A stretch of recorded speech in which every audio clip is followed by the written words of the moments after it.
বলিউডের কুইন খ্যাত অভিনেত্রী কঙ্গনা রানাউত বিজেপির নবনির্বাচিত সংসদ সদস্য হিসেবে শপথ গ্রহণ করেছেন। নরেন্দ্র মোদীর উপস্থিতিতে গতকাল আনুষ্ঠানিকভাবে লোকসভার সদস্য হিসেবে শপথ নেন তিনি।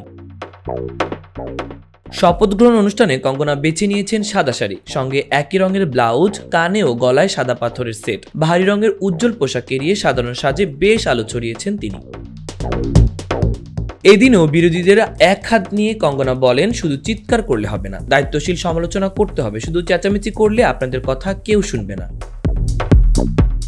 গত কয়েক বছর ধরে ক্ষমতাসীন বিজেপির কট্টর সমর্থক হিসেবে সামাজিক মাধ্যমগুলোতে সরব ছিলেন বলিউডের তারকা অভিনেত্রী কঙ্গনা রানাউত। এবার তার পরিচয় ভিন্ন। ঘোর সমর্থক থেকে বিজেপির টিকেটে তিনি এবার বনে গেছে নির্বাচিত এমপি। গত মাসের লোকসভা নির্বাচনে হিমাচল প্রদেশের মান্ডি থেকে জয়ী হন কঙ্গনা।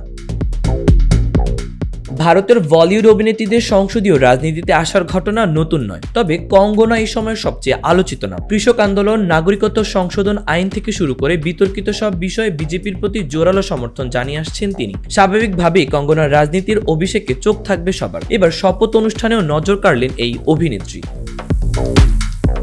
লোকসভা নির্বাচনে হিমাচল প্রদেশের মান্ডি আসনে কংগ্রেসের বিক্রমাদিত্য সিংকে ৭৪,৭৫৫ ভোটের ব্যবধানে হারান কঙ্গনা। কঙ্গনার ফ্যানসহ এবার সবাই অধীর আগ্রহে অপেক্ষা করছে আগামী ৫ বছর রাজনীতিক নেত্রীর ভূমিকায় কেমন সাফল্য পান।